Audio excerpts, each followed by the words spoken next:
D'accord. Je vois que certains continuent de nous rejoindre. Donc merci encore à toutes et à tous de nous rejoindre pour ce nouveau webinaire. Avant de commencer, nous allons vous présenter les présentateurs, c'est moi l'expression. Donc, nous avons Mehdi Charny, responsable technique de la société Gazéchim Froid. Ensuite, Jean-Marc Chrisman, responsable technique pour Chemours, et moi-même, Louis Bissiongol, qui m'occupe des ventes et du développement commercial pour Chemours. Et nous avons aussi le plaisir d'accueillir Christian Ledan, responsable technique du Griffy. Quelques recommandations pour ce webinaire, pour vous, afin qu'il se déroule dans les meilleures conditions possibles. Sachez que vous êtes, vous, auditeurs, en mode écoute seul et que vous pouvez adresser vos questions dans la partie commentaires en utilisant la fonctionnalité question qui apparaît normalement sur la droite de votre écran. Vous pouvez rédiger vos questions et elles seront bien sûr traitées à la fin du webinaire. Et le webinaire est enregistré afin de permettre à ceux qui n'ont pas pu y assister de le repasser, et même à ceux qui ont assisté de se repasser des passages qu'ils auront trouvés intéressants. Donc sans plus tarder, l'agenda de ce jour est le suivant. Après quelques rappels réglementaires, nous partirons sur les alternatives fluorées à la pompe à chaleur, mais pas que. Après quoi, nous parlerons des derniers succès en réfrigération commerciale en France. Et bien sûr, nous tirerons les conclusions qui s'imposent et nous consacrerons entre un quart d'heure et 20 minutes aux questions-réponses.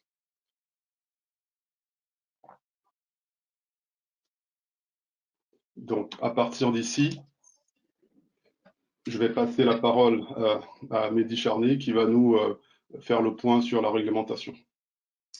Merci Louis pour cette introduction. Événement contextuel pour recentrer ce webinaire, la réglementation F-Gaz et ce phase-down. Avant de décrire ce phase-down, j'aimerais rappeler que le phase-down n'est pas que le seul levier et les seules règles qui sont inscrites dans la F-Gaz. Hein. Il y a d'autres... Ah, Louis, on a perdu c'est le fameux phase-down. Bon, la F-Gaz n'utilise pas uniquement le phase-down comme levier de transition, si je puis dire, mais elle est un levier fort et important pour comprendre et faire des choix, je dirais, raisonnés et judicieux quant à l'avenir des solutions à employer pour nos systèmes frigorifiques. Donc le phase-down, c'est quoi? C'est ce fameux graphe en escalier que l'on voit ici. C'est une réduction des quotas d'utilisation des fluides frigorigènes qui est exprimée en tonnes équivalent CO2. Donc Jean-Marc, si tu veux bien appuyer sur quelques flèches, il y a deux petites animations pour contextualiser le phase-down. Donc on a un marché avec des fluides frigorigènes à plus ou moins fort GW en fonction des applications et une quantité métrique en kilogrammes, si je puis dire, définie qui a été mise sous quota dès 2015. Donc cette réduction du quota en tonnes équivalent CO2, hein, qui n'est rien d'autre que finalement le produit d'une quantité de fluide par son GWP, PRG en français, pouvoir de réchauffement climatique, global de climatique, va venir être réduit jusqu'à l'horizon 2030 à moins 79%. Un effort important de la réduction de l'impact carbone de l'activité fluide frigorigène. Donc ça va venir inciter les acteurs de la filière à proposer des solutions à bas GWP pour répondre à un besoin en fluide qui est présent et qui, en plus, on le verra sur les diapos suivantes, va être en forte croissance en fonction des secteurs. Donc la diapo qui est la suivante est une représentation également de ce phase-down, mais en GWP moyen, ce qui permet ici de tabler et de proposer les différentes valeurs de solutions du marché fluoré avec leur indice GWP respectif. Ça permet de constater que certains fluides sont depuis le début sous pression réglementaire finalement du côté des fluides fluorés à fort GWP. Pour accompagner ce phase-down, le législateur a mis en place des restrictions, puisque le phase-down n'est qu'une restriction de quota, mais pas de solution. Donc finalement, je vous ai mis les dates clés qui sont affichées ici. La première qui est de 2020, que tout le monde connaît aujourd'hui, hein, c'est une restriction d'utilisation des fluides frigorigènes dans les équipements neufs, dont le GWP doit être inférieur à 2500 ou égal. Puis, une restriction qui est actuellement nouvelle, entre guillemets peut-être, celle du 1er janvier 2022, qui va non pas s'adresser à la filière générale, finalement, du génie climatique et frigorifique, mais plutôt à un secteur d'activité. On le voit ici dans sa définition, c'est une restriction d'utilisation des fluides frigorigènes pour les équipements dits centralisés multipostes à usage commercial, dont la puissance frigorifique est supérieure à 40 kW. Donc, dans ces équipements-là, il faudra avoir un GWP inférieur ou égal à 150. Ce qui va venir réduire les champs des possibles des solutions. Et on le voit, si on veut faire un choix terrain, une solution à R454C va s'imposer de manière logique. Et puis, on a une restriction qui est encore devant nous, qui va concerner cette fois-ci non pas tout le secteur, mais une partie de l'activité, notamment l'activité de la climatisation d'iBloc, climatisation résidentielle, monsieur et madame tout le monde, entre guillemets, des bureaux, où ces systèmes devront être équipés d'un GWP, d'un fluide dont le GWP est inférieur à 750 ou égal. Diapo suivante, s'il te plaît, Jean-Marc. Donc, quelques précisions sur cette règle qui est rentrée en vigueur au 1er janvier 2022. Ce sont des règles qui ont été précisées, notamment dans les définitions. Donc, qu'est-ce que l'usage commercial? Donc, ici, je cite, l'usage commercial signifie utiliser pour le stockage, l'affichage ou la distribution de produits destinés à la vente aux utilisateurs finaux, dans le service de vente au détail et de restauration. Donc, par définition, si je puis dire, elle exclut donc les installations de stockage sans vente aux utilisateurs finaux. Donc, pour donner quelques cas concrets, les magasins du retail sont forcément concernés par cet usage commercial, mais l'entrepôt frigorifique d'à côté ne l'est pas. Le site peut-être de transformation de produits, je vais citer peut-être un site d'abattage, on va faire de la découpe de viande et la préparer, n'est pas un site à la vente directe aux clients finaux. Donc, c'est un site qui est concerné par cette définition d'usage commercial. Voilà, pour donner quelques exemples. Puis après, la seconde question qui pourrait venir, c'est par rapport à ce 40 kW, il est bien frigorifique. On a eu parfois quelques questionnements sur ce kilowatt, est-ce qu'il est frigorifique ou électrique? Donc, ce kilowatt est frigorifique. Et de plus, ce 40 kW, on le sait tous sur nos installations, n'a pas la même signification d'architecture ou de taille de machine en fonction de si on parle de l'usage de moyenne température, pour du froid positif, cycle MT ici, ou si on parle de système basse température, donc froid négatif, avec un besoin d'un système un peu différent, d'une taille plus conséquente. Donc finalement, le législateur est venu préciser ce pourtour de la réglementation F-Gaz en précisant que ce 40 kW en moyenne température correspondait à un régime de -10 et une température ambiante de 32 degrés. Et il va également préciser pour le froid négatif, ce BT, 40 kW correspond à une température d'évaporation de -35 et pour une température ambiante de 32 degrés, ce qui va permettre de qualifier le système s'il est concerné ou non par cette fameuse règle éditée pour le froid commercial, entre guillemets. Diapo suivante, s'il te plaît, Jean-Marc. Donc finalement, les solutions d'aujourd'hui et de demain pour notamment le retail, les solutions d'hier, c'était des solutions à fort PRV. On le sait, le marché était orienté sur des solutions comme le R404A ou le R507A. Ces solutions sont proscrites. Il y a eu et il y a des solutions de rétrofit avec la gamme Opteon XP de chez Kenmore. C'est une gamme qui va permettre d'utiliser des fluides A1 à faible GWP, en tout cas à des seuils inférieurs à 2500 pour prolonger la durée de vie des systèmes. On va citer notamment le R449A. Et puis, si on veut répondre aux exigences d'aujourd'hui et investir dans un équipement neuf, il va falloir investir sur des solutions bas GWP et on va retrouver des solutions de la gamme Opteon XL chez Kenmore qui va notamment nous amener sur du R454C avec un GWP inférieur à 150. Cette solution, on va le sait ou pas, en tout cas, va nous amener sur une catégorie qui n'est pas A1, donc non inflammable et non toxique, mais sur une catégorie qui est la fameuse catégorie A2L, donc non toxique et légèrement inflammable. C'est la seconde catégorie la plus sûre après la catégorie A1 dans la catégorie ISO 817, l'utilisation des fluides frigorigènes. Voilà, je vais maintenant laisser la parole à Jean-Marc qui va nous faire un petit tour des alternatives pour les pompes à chaleur. Jean-Marc. Merci beaucoup Mehdi pour ce démarrage. Donc, bonjour à tous. Et effectivement, on va donc faire un petit tour d'horizon sur la partie pompe à chaleur plus spécifiquement.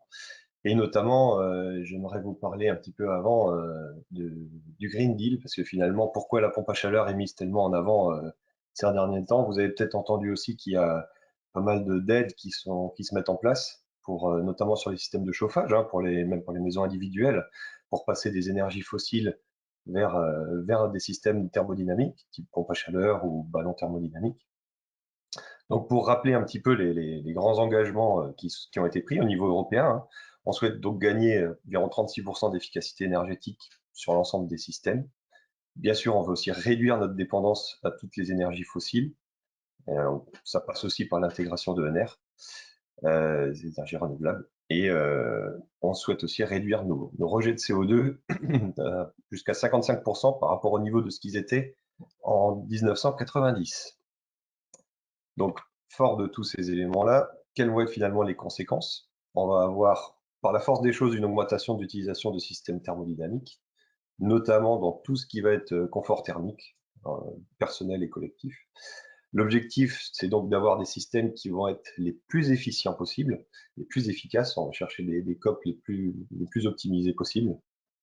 Et donc, une des façons aussi d'optimiser les systèmes thermodynamiques, bien entendu, ça va être de choisir un fluide frigorigène qui va être, je dirais, le mieux adapté à l'usage qu'on en a, à la plage d'utilisation et ce qu'on souhaite en faire. Donc, d'abord, une petite focus en fait sur le marché de la pompe à chaleur. Donc, on va s'intéresser un petit peu à voir comment il a évolué entre 2020 et 2021. Donc, vous voyez sur le graphique à droite la partie évolution des ventes sur un an pour différentes catégories. La partie PAC RO, donc qui, elle, a été l'augmentation la plus fulgurante, plus 52% en un an, pour culminer à 267 000 unités, un petit peu plus. Les ballons thermodynamiques également, donc tout ce qui est production de CS, plus 36%, c'est quand même une belle progression également, pour culminer dans un peu plus de 150 000 unités. Et le très très gros du marché, hein, qui est la PAC RR, qui avant était uniquement envisagée en tant que système de climatisation, mais maintenant c'est plus du tout le cas, elle est même majoritairement utilisée également en chauffage. Donc là, c'est vraiment la grosse partie du marché, on est sur pratiquement 837 000 unités. Et même cette partie-là, même si c'est déjà un très gros marché, a aussi connu une belle augmentation de 3%. Donc on voit clairement le marché de la pompe à chaleur est en grande expansion. Ça s'explique facilement, hein, c'est quand même des systèmes extrêmement économes en termes d'énergie, si on a un COP de 4, ça signifie qu'on va payer 1 kW pour en récupérer 4 thermiques. Donc on a vraiment des systèmes très efficaces. Et bien sûr, ça fait partie des solutions qui vont être nécessaires de développer pour atteindre les objectifs en fait fixés par le Green Deal. Le HPA estime même qu'on va multiplier par 4 le parc des pompes à chaleur d'ici 2030. Donc ça va arriver très très vite. Donc suite à ça, on a tout à l'heure, on va souhaiter optimiser le système et notamment en trouvant un fluide frigorigène le mieux adapté à ce qu'on veut en faire. Pour faire le choix du système du fluide frigorigène, on va regarder principalement 3 grands axes. Bien sûr, l'efficacité énergétique, c'est ce qui doit normalement conduire le principe même de trouver le bon fluide. Bien sûr, on va regarder l'aspect sécuritaire du fluide et l'architecture aussi qu'on va choisir pour notre système. Certains fluides peuvent s'adapter mieux que d'autres. Voilà. Donc, il faut vraiment prendre en compte ces éléments-là et je dirais faire un joli cocktail de tout ça pour trouver l'optimum. Et c'est ce qui va permettre aussi de faire à la fin des comparaisons pour trouver la solution qui va avoir l'impact environnemental au final le plus faible. Parce que c'est bien beau d'avoir un PRG très faible, si on a des consommations d'énergie qui sont très importantes, ça ne va pas forcément être le plus intéressant pour l'impact global en termes d'émissions. Donc en gros, on va vraiment avoir besoin de se tourner vers les fluides frigorigènes fluoriques qui vont avoir les meilleures exigences, les meilleurs résultats en termes énergétiques, également sécuritaires, puisque là on est aussi sur de la pompe à chaleur personnelle, donc avec du public, des personnes non formées, et bien sûr environnementale dans tout le panel des solutions qu'on peut avoir. Donc sur la diapo suivante, je vous ai mis quelques exemples de fluides frigorigènes qu'on utilise beaucoup dans les pompes à chaleur actuellement. Donc bien sûr, un qui était très majoritaire, qui est en train de diminuer, mais qui était très majoritaire, c'est le 410. Le R410A, il a vraiment... l'avantage, c'est qu'il avait une forte capacité, on avait des compresseurs très petits, il avait aussi des efficacités qui étaient bonnes. Donc, par contre, maintenant, on voit que son fort PRG va être un frein, notamment avec Scalimedi, ce qui va arriver pour 2025, ben, il ne rentrera plus dans ces GWP inférieurs à 750. Donc, il va falloir se tourner vers d'autres systèmes et vers d'autres fluides, mais tout en tentant de conserver, bien sûr, les efficacités qui étaient là. Donc, notamment, une des solutions qui est arrivée, c'est le R32, hein, avec un PRG de 75, il s'inscrit dans cette logique-là, dans cette logique de transition du marché vers des PRG plus faibles. Il est d'ailleurs actuellement le fluide majoritaire sur le marché, hein, si on prend en compte vraiment l'ensemble des systèmes, que ce soit les RR, les ballons thermiques ou les RO. On a aussi le R454C, qui lui a l'avantage d'avoir un PRG inférieur au 150, donc qui va cumuler efficacité, sécurité. Par contre, pour l'instant, bah, effectivement, il n'est pas très présent parce qu'il a été introduit beaucoup plus tardivement, par exemple, que le R32. On a aussi d'autres systèmes, bien sûr, au R290, au propane, qui sont des systèmes également efficaces. Après, bien sûr, il y a le contrebalancement avec la sécurité. Ce sont des fluides A3, donc contrairement aux A2L qui sont très inflammables. Et on a également des systèmes avec un PRG extrêmement faible de 1 pour le R744, le CO2. Hein. Donc là, en termes de PRG, on est top. Par contre, l'efficacité est à revoir aussi sur ces fluides-là, notamment sur des plages d'utilisation étendues à haute température. Donc, pour vous montrer un petit peu la transition qui s'est déjà opérée hein, sur le marché, là, on a sur ce graphique-là 3 ans qui sont représentés, 2019, 2020, 2021. On voit donc, j'ai pris un seul exemple, hein, je vous ai montré avant, on a découpé en 3 catégories, les packs RO, les packs thermodynamiques pour l'ECS et puis les packs RR. Là, j'ai pris par exemple le cas des packs RO, c'est cette partie-là qui a le plus explosé, on va dire, l'an dernier. Donc pour voir un peu ce qui s'est passé aussi sur la partie choix des fluides dans les unités neuves. Donc on voit que il y a encore 3 ans, on était à 90% avec des PRG forts. Hein. Pour être clair, ça va être le 410A qui était le grand majoritairement utilisé dans cette partie-là. Et on a quasiment divisé par 2 le nombre d'unités neuves mises sur le marché avec ce fluide, puisqu'on se retrouve en 2021 avec 56% des packs RO fonctionnant encore avec du 410. À l'inverse, on voit bien sûr que la transition s'est effectuée sur les autres fluides. Donc, avec un PRG compris entre 150 et 750, il y a eu une explosion de l'utilisation, typiquement due à l'introduction du R32 hein, majoritairement. Et enfin, on voit également une évolution alors importante en termes de pourcentage, mais qui reste plus réduite quand on prend l'ensemble du marché. On est quand même passé de 0,3% à pratiquement 3% pour tous les fluides avec un PRG inférieur à 150. Donc maintenant, OK, quelles sont notamment les alternatives au R410A? C'est celui-là qui va être le plus, où il va falloir être le plus réactif pour le remplacer.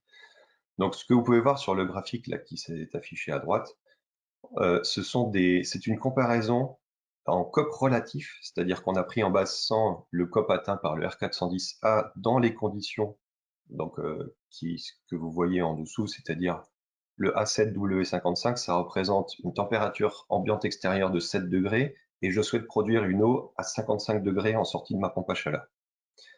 Le A2, c'est ambiante 2 degrés, température d'eau 55. Et ensuite, on va vers le moins, les températures négatives hein, en hiver, ambiante moins 7 et ambiante moins 15. Ce qu'on peut remarquer, On a comparé donc les différentes alternatives fluorées au R410A. Le R32 a une très bonne, très bon remplacement en termes de COP relatif, tant qu'on reste dans des températures ambiantes, on va dire assez modérées. Si on commence à descendre vers des températures négatives, l'efficacité relative a tendance à baisser assez fortement. Donc, on a trouvé d'autres alternatives à ça qui vont maintenir les performances.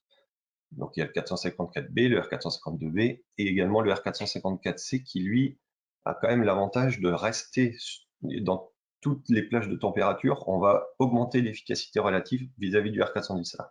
On est toujours au-delà des 100%, même avec des grands écarts de température, donc du moins 15 extérieur, on va rester au-dessus des 100%.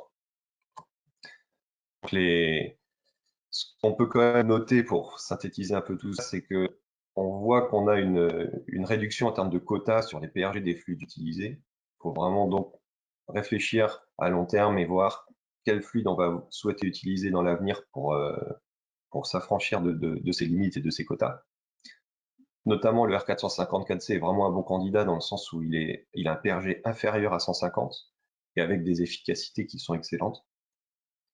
Donc, ça va préparer, on va dire, la seconde transition qui va s'opérer pour passer sur ces fluides à bas pH. Et on remarque également que ça va permettre d'étendre la plage d'utilisation des fluides, enfin surtout de non-pompes à chaleur, et sans dégrader les performances de ces systèmes. D'ailleurs, je vais vous présenter un succès de transition réussi, là, notamment c'est Stiebel Electron, vous connaissez certainement l'exemple. Donc ils avaient des systèmes qui fonctionnaient pour la plupart au R410A, et ils ont fait le choix de passer au R454C en se disant, voilà, on sera inférieur au 150, peu importe ce qui va se passer dans l'avenir, on est vraiment quasiment au plus bas de ce qu'on peut faire, on va pas être embêté. Et ils ont, du coup, ça a permis d'étendre également les plages d'utilisation de leur système, notamment en température de sortie d'eau. On arrive facilement à atteindre les 75 degrés en température de sortie d'eau de la pompe à chaleur sans artifice technique particulier. Avant, ils étaient plutôt limités dans les 65 degrés. Donc ça va ouvrir aussi le champ à tout ce qui est rénovation. Avant, on avait des chaudières qui avaient souvent des circuits en 60-80, des choses comme ça. Là, on va tout à fait pouvoir combler ces besoins-là. Ils ont également permis d'augmenter le COP. Là, ils ont comparé le COP à 7 degrés ambiant pour une eau à 35. Là, on est plutôt sur un type plancher chauffant, par exemple. Donc, ils sont passés d'un COP de 4,23 à 5,42. Quand même presque un rendement de 30% supérieur. Et bien sûr, la conséquence de ça, c'est une classe énergétique qui s'est améliorée du coup pour leurs produits. Ils sont passés de A2+ à A3+. Donc, consommation d'énergie réduite, des économies à la clé. Et donc là, effectivement, on le voit sur le petit graphique de PRP, hein, on est dans la partie inférieure aux 150, on est parmi les plus faibles PRP. Alors, une autre optimisation qu'ils ont réussi à faire, un tour de force fantastique, c'est que la charge de fluide a été diminuée, ce qui donne au global que la charge équivalente, qu'on peut appeler en tonnes équivalent CO2, elle est passée de 8,77 tonnes pour un même système à un peu plus de 440 kg maintenant, au R454C. Donc, ils ont divisé quasiment par 20, on va dire, l'impact environnemental de leur système. Juste sur la charge de fluide et sur le PRG qui est plus faible. Donc, bon, on peut le voir aussi, ça c'est simplement des extraits de leur catalogue, hein, les températures maximales de départ d'eau, donc ils sont passés à 75 degrés. Ils ont des plages de puissance qui s'étendent maintenant vraiment un peu sur toutes les gammes, hein. Ils sont de 4 kW à pratiquement 15 kW, avec les efficacités en A3+. Et également une température extérieure qui peut descendre jusqu'à -25 et monter jusqu'à +40 sans aucune dégradation du fonctionnement. Un autre exemple de succès, de transition que vous avez peut-être vu passer, parce qu'il est un peu plus récent celui-ci, c'est donc le groupe Carrier qui, via ses rooftops de marque Siat, est passé au R454B, donc qui lui a un GWP légèrement supérieur, il est à 466 actuellement, mais cela leur a permis aussi de dépasser largement notamment toutes les demandes, enfin les exigences qui sont réalisées par l'éco-design, qui sont demandées sur les systèmes. Donc là, ils sont par rapport en SER, donc en froid, ils sont à plus de 42%, ils dépassent les minimums requis. Et en scope, donc en saisonnier chaud sur toute l'année, ils sont également 10% au-dessus de tout ce qui est demandé. Donc là, par contre, on est plus sur du collectif, hein, du gros résidentiel, donc avec des capacités qui vont jusqu'à presque 300 kW en chaud, quoi, avec des débits d'air jusqu'à 54 000 m3. Voilà. Et bien maintenant, je vais passer la parole à Louis pour faire une transition sur les derniers succès en réfrigération commerciale. Donc Louis, je te repasse la main. Merci Jean-Marc. Donc ça, c'était pour la partie pompe à chaleur.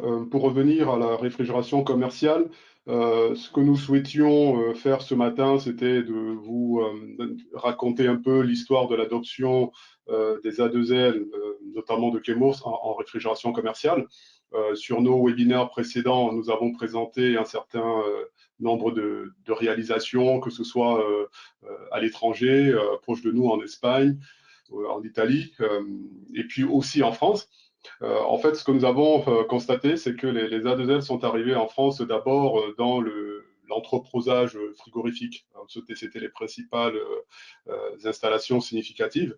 Et puis, on a vu ces solutions-là se déployer progressivement sur différents types d'applications, que ce soit le meuble réfrigéré, la chambre froide, des petits équipements type groupe logé. Donc, nous avons présenté un certain nombre de cas d'études et aujourd'hui, pour continuer à vous montrer ce qui se passe, nous allons dire qu'il y a comme une accélération à la fois sur le nombre d'applications, leur diversité et même les volumes de charges impliqués quand on parle des A2L. Un des derniers cas extrêmement récents qui date d'il y a encore quelques semaines, même si le déploiement a commencé il y a quelques temps déjà, et a été réalisé par Axima, qui a déployé à très grande échelle la solution R454C, donc Opteon XL20 de Chemours, pour un acteur français du surgelé, autant dire le leader français du surgelé.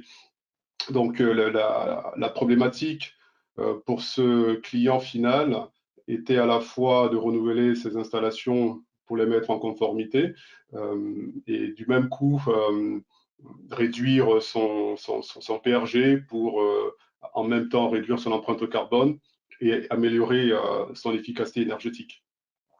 Donc pour ce faire, ils ont examiné plusieurs solutions qui leur ont été proposées par l'installateur. Et au final, c'est la solution Opteon XL20 qui a été retenue et qui a été déployée sur plusieurs dizaines de sites. Donc aujourd'hui, on compte à minima 80 sites qui fonctionnent avec ce fluide frigorigène-là. Et puis, il reste encore quelques sites à convertir.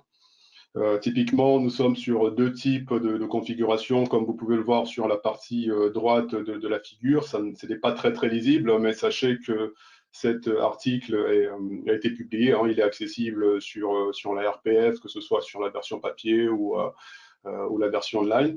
Et vous pouvez aussi le retrouver chez nous sur Chemours en cliquant sur le petit lien en bas à gauche, là, où vous aurez l'ensemble de nos documents et articles intéressants.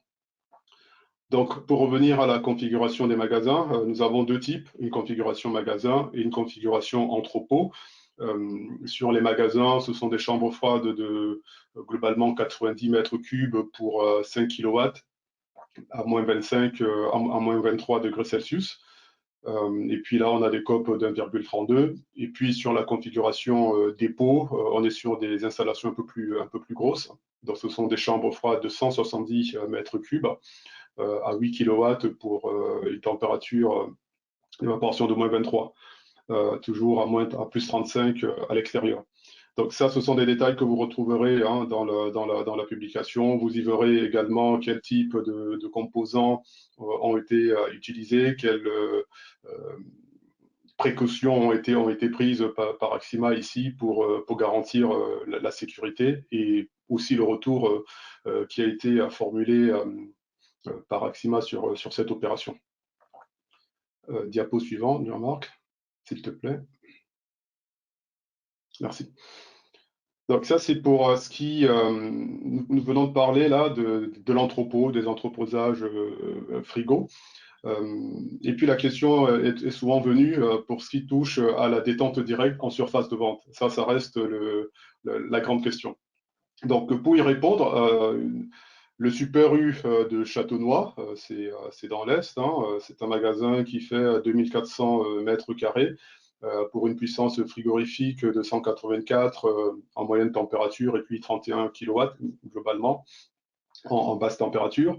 A sollicité Chemours pour l'accompagner dans la transition de ces installations vieillissantes vers des installations à plus bas PRG avec une meilleure efficacité énergétique. Et bien sûr, nous connaissons nos produits, nous les avons testés, ils ont fait leurs preuves sur le marché.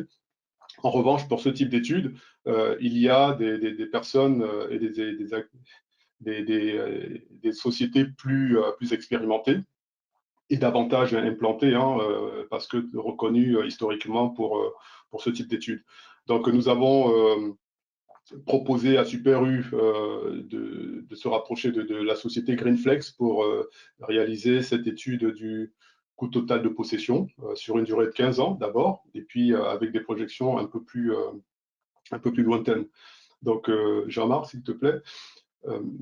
Greenflex s'est rendu sur place, a fait ses mesures, ses audits et a commencé à travailler sur différentes possibilités. La première architecture qui a été utilisée, enfin étudiée, était une solution booster CO2 transcritique dans les solutions 1 et 2, donc une complètement centralisée et puis la 2 dédoublée. Ils se sont aussi penchés sur des solutions sur boucle d'eau au glycolé avec des productions plutôt au propane, au 134 et puis même à l'ammoniac, comme on peut le voir. Et ensuite, il y a eu d'autres solutions, des groupes logés sur CO2. Et puis, une dernière solution, la R454C, la solution numéro 8, qui s'appuyait sur 3 installations qui allaient délivrer les puissances frigorifiques requises en détente directe sur des meubles frigorifiques dans l'aire de vente. Donc, pour faire court, on va aller aux synthèses très synthétiques de l'étude. L'étude est assez riche, hein, l'étude qui a été rendue et restituée au Super U compte plusieurs dizaines de pages. Donc ici, nous avons retenu l'essentiel, parce qu'il s'agit juste de donner un aperçu de ce qui se passe sur le marché aujourd'hui. Donc, des 3 alternatives étudiées, nous avons sur la partie droite de la figure la solution 1, qui est booster transcritique complètement centralisé, qui s'avère être la plus chère. Et puis à droite, on a la solution 2, c'est la même architecture mais dédoublée, enfin la même technologie mais dédoublée, qui vient en 2e position. Et puis au milieu, on a la solution 8 en détente directe, R454C, sur un coût total du cycle de vie de 15 ans, qui globalement va coûter dans les 2 900 000 euros. Ici, il faut bien comprendre qu'on parle du CAPEX et des OPEX, de l'investissement en matériel, et puis des coûts d'exploitation qui sont notamment basés sur l'électricité. À l'époque où l'étude a été faite, il faut bien souligner que les hausses qu'on a connues sur l'électricité n'avaient même pas encore été implémentées. Et pour discuter avec différents acteurs de la GMS, on sait que certains ont pris des augmentations très très significatives malgré leur pouvoir de négociation hein, sur les contrats de fourniture de l'électricité. Certains nous ont dit après négociation avoir réussi à limiter la hausse à 33%. C'est dire comment c'est difficile pour eux en ce moment. Donc voilà un peu la hiérarchie qui est ressortie de cette étude menée par Greenflex, qui a placé une solution détente directe au R454C en tête des propositions. Et maintenant, il convient aux dirigeants du Super U de Châtenois de faire leur choix en fonction de plusieurs critères. Bien sûr, il y a ce TCO. Et il y a aussi d'autres facteurs comme la sécurité en opération des différents systèmes. C'est-à-dire que la solution 1, par exemple, non seulement elle est la plus chère, mais en cas de panne, il y a arrêt total de production d'eau froide, donc perte de marchandises, perte d'exploitation, perte de chiffre d'affaires. Ce qui est un peu plus comment dire, maîtrisé avec la solution CO2, mais qui reste quand même cher.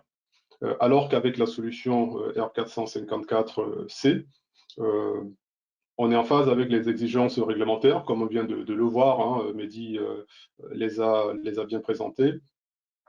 Et en plus, on a 3 systèmes qui permettent de maintenir une certaine sécurité de fonctionnement. Et bien sûr, c'est une solution à 2 ailes, légèrement inflammable, et la mise en œuvre demande de se conformer aux prescriptions de la EN 378, notamment dans le calcul de charge. Mais on l'a déjà abordé cette question sur des webinaires précédents, des outils existent. La technologie est une technologie connue hein, par les frigoristes, par son extrême similarité avec les HFC aujourd'hui. Donc voilà un peu ce qui se déroule, ce qui s'est déroulé récemment, et plus récemment encore, ce qui explique aussi la raison de Christian Ledan dans cette discussion. Ce sont des réalisations qui ont été faites par le Griffi, et je vais sur ce passer la parole à Christian qui va nous les présenter. Oui, merci. Ainsi, voilà. Donc moi, j'ai juste vous faire retour d'expérience de notre groupement d'installateurs auprès d'une jeune enseigne qui est Fresh, donc qui est une enseigne de distribution de produits frais. Donc ce sont des magasins d'une surface de vente de 500 mètres carrés, exclusivement en froid positif, dont la répartition est à peu près 110 kW en meubles réfrigérés pour 25 à 30 kW en chambre froide.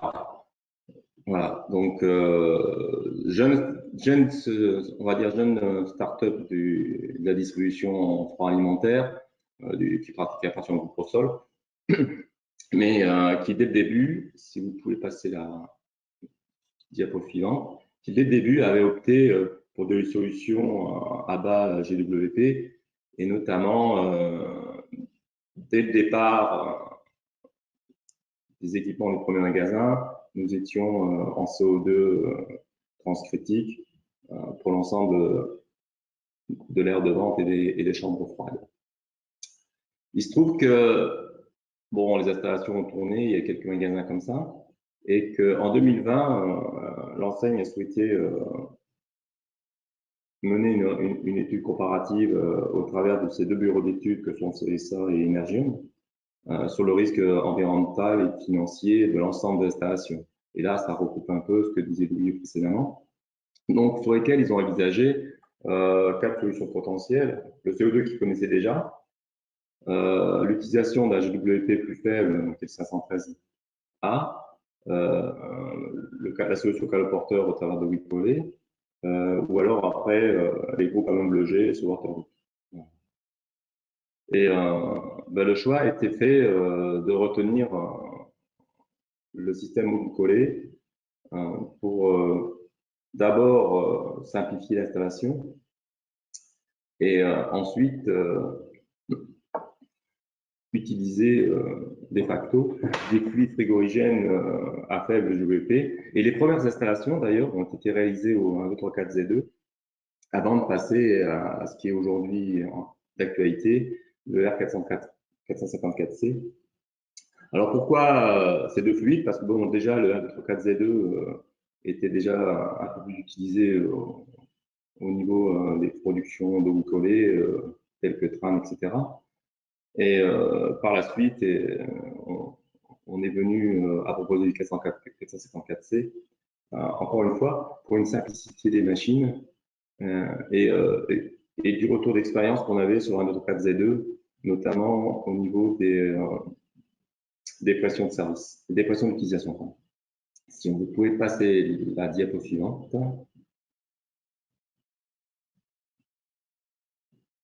Ah, ça, voilà. Donc le AutoCAD, hop, voilà. Donc l'objectif, c'était pour les deux bureaux d'études, c'était de minimiser les risques. Donc ce qui fait que dans l'aire de vente, on n'avait que de l'eau qui collait, il n'y a plus cette espèce d'appréhension, on va dire, de la pression que propose et qu'impose le CO2, l'utilisation du CO2 en transcritique. Ils souhaitaient aussi également confiner tous les fluides en extérieur de l'aire de vente.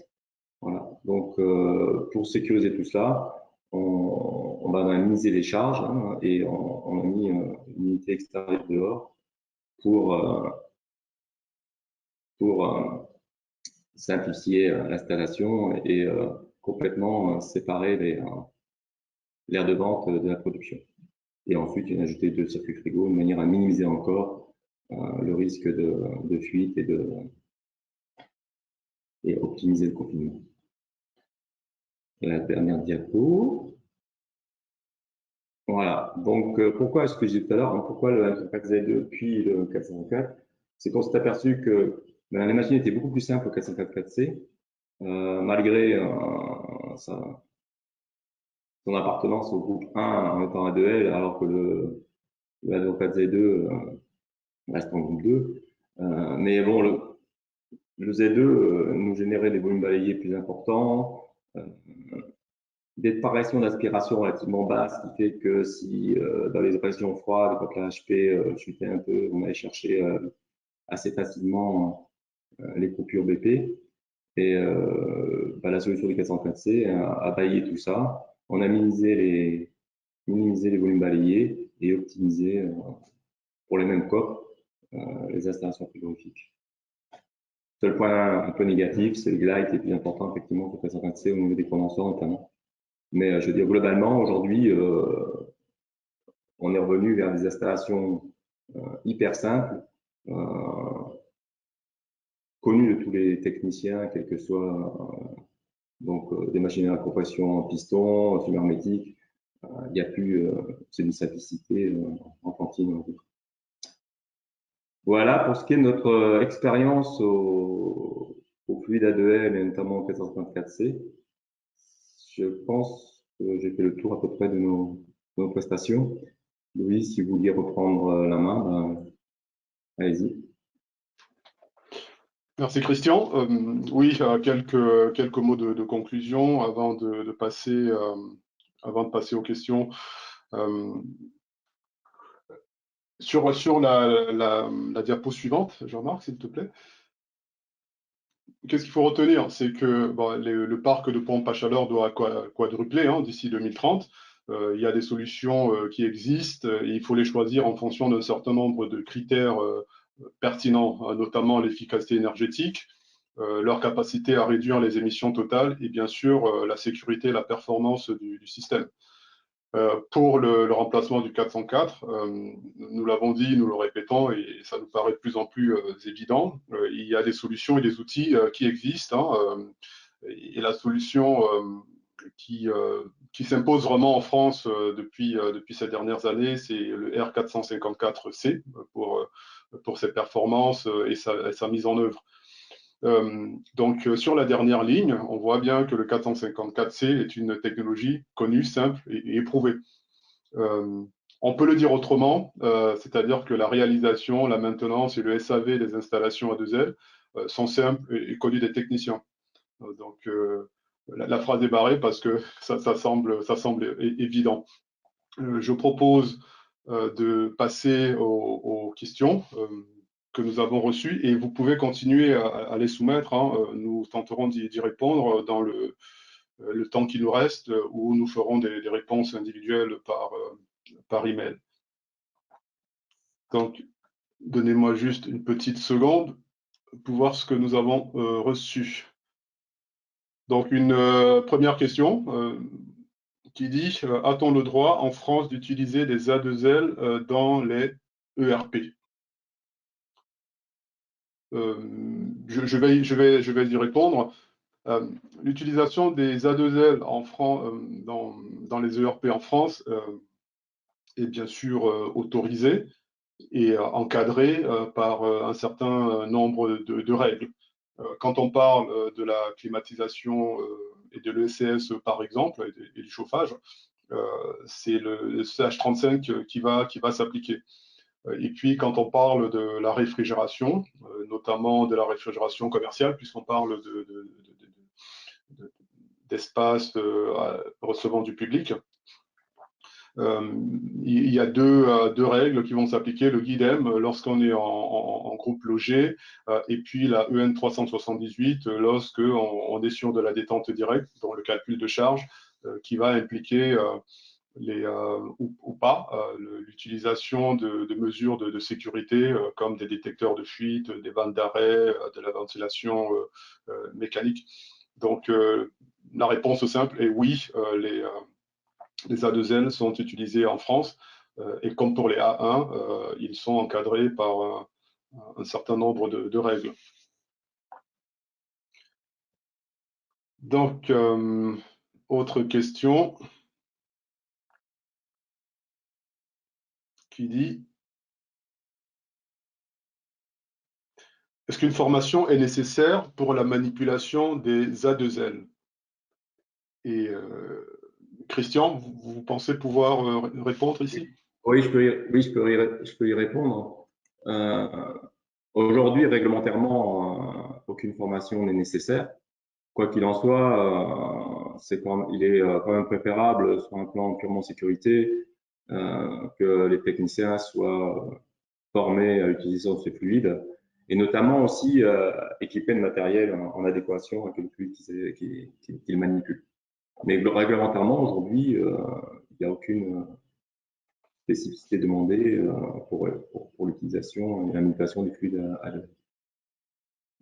Mais ça tend quand même vers une formation du personnel pour ces fluides dans le développement à venir sur le marché. Merci. Autre question, et c'est une question qui nous avait déjà été posée sur un webinaire précédent par ailleurs, il me semble, qui dit: pourquoi y a-t-il de nouvelles machines vendues pour fonctionner avec du R410A? Jean-Marc, ça te dit d'y répondre? Oui, tout à fait. Alors, pourquoi? Tout simplement parce que c'est la continuité de ce qui existait avant. Je voudrais bien que toutes les nouvelles machines se vendent uniquement R454C, ça serait top. Mais simplement, effectivement, il faut bien se rendre compte le marché doit transitionner. Ça demande certaines adaptations technologiques, ça demande certaines choses. Puis n'oublions pas que bien sûr, c'est pas interdit hein, pour l'instant. Soyons clairs, il n'y a pas de il y a un phase-down qui s'opère, il y a des choses qui changent, la réglementation pousse à changer la technologie pour passer sur des fluides à bas PRG. Pour l'instant, il n'y a aucun ban qui est prévu là-dessus, donc c'est pas bloquant, quoi. Donc effectivement, la technologie existante continue d'exister. Simplement, comme on l'a vu hein, dans les slides précédents, il y a une transition qui s'opère et la part de marché, en tout cas notamment du 410 dans les nouvelles pompes à chaleur, a vraiment tendance à diminuer assez drastiquement pour s'orienter vers les nouvelles solutions. D'accord, merci. J'espère avoir répondu à la question. J'espère. Donc, autre question qui dit quels éléments pourraient accélérer l'adoption des A2L? Mehdi, tu te sens d'y répondre? Oui, pourquoi pas. Je pense à toi pour la proximité de Gaz-Echim avec les installateurs et puis et le marché. Je pense que tout est un peu présent dans la diapo et tu l'as également résumé. Il y a une approche, on change de catégorie, donc bon, il y a toujours une peur de l'inconnu, hein, j'ai envie de dire, une peur de l'autre, une peur de l'étranger, pour philosopher. Mais cette adoption, elle se fait de façon logique et sereine. Il a fallu prouver le produit. Je pense que Clément l'a éprouvé, l'a prouvé. Dans un deuxième temps, comme il existe un panel de solutions différentes, il a fallu aussi ne pas écarter tout le monde. Hein. Il a fallu, c'est le jeu de la concurrence. Les études le montrent, les A2L à base HWP ont intérêt, hein. On le voit sur plusieurs plans. Ce qui est sûr aussi, on va vers des produits qui ne seront plus A1 en grande majorité, sur la grande majorité des applications. Donc, le côté sécuritaire de l'A2L par rapport à l'A3 est un avantage, en plus des économies d'énergie qu'on peut générer. Et donc, ce qui manque, entre guillemets, peut-être franchir le pas, finalement, c'est tout. Le matériel est là, je dirais. Les réglementations et les normes sont là pour nous guider. Il n'y a plus qu'à faire, finalement, et on est en train de faire, les gens sont en train de faire. On commence par la boucle d'oblique-collé, ça a été présenté par le Greffi, parce que ça permet une nouvelle fois encore de découvrir la technologie, de la mettre dans un coin, de la regarder et se dire oui, c'est comme avant, c'est simple.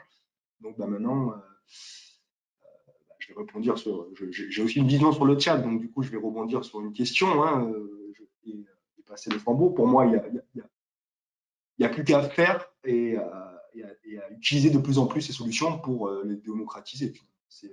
Elles sont là. Donc, je dirais que c'est le seul frein, c'est le temps. Voilà, il faut aller laisser le temps passer et on va naturellement sur ces solutions. Voilà.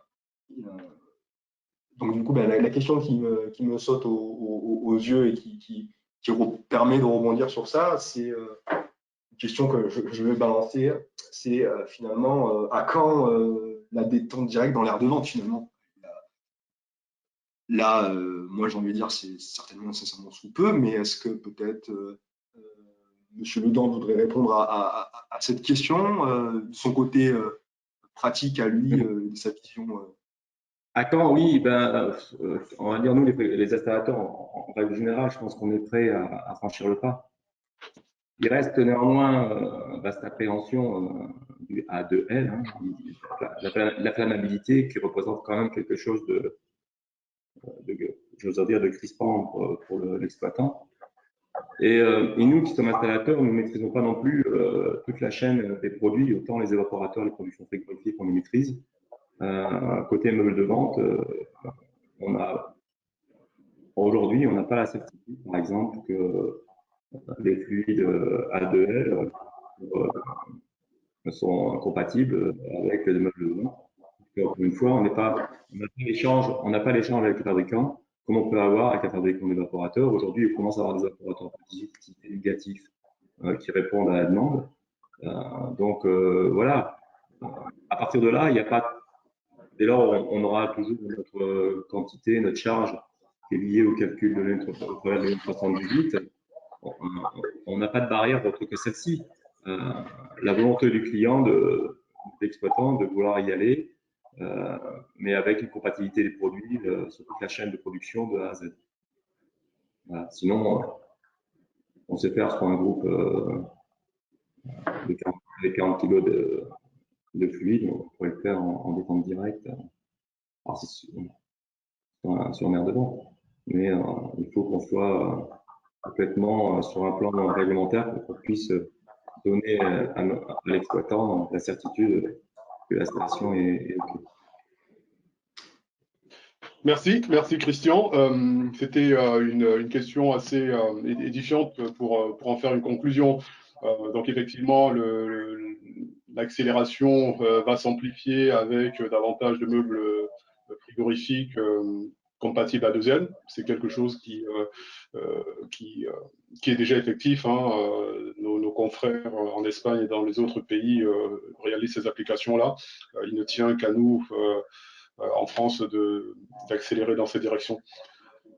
Donc, merci beaucoup pour votre attention à toutes et à tous. Et le webinaire sera disponible en replay. Et bien sûr, n'hésitez pas pour toutes les questions que vous pouvez encore avoir à vous rapprocher de chacun d'entre nous. Hein. Vous avez nos coordonnées, nos contacts, vous savez comment nous joindre et puis nous serons heureux d'y répondre. Et puis merci à mes collègues, confrères et partenaires pour leur participation à ce webinaire. Et nous vous souhaitons tous une excellente journée et vous disons à la prochaine. Merci. Merci à tous. Bonne journée. Bonne journée. Au revoir, merci à tous.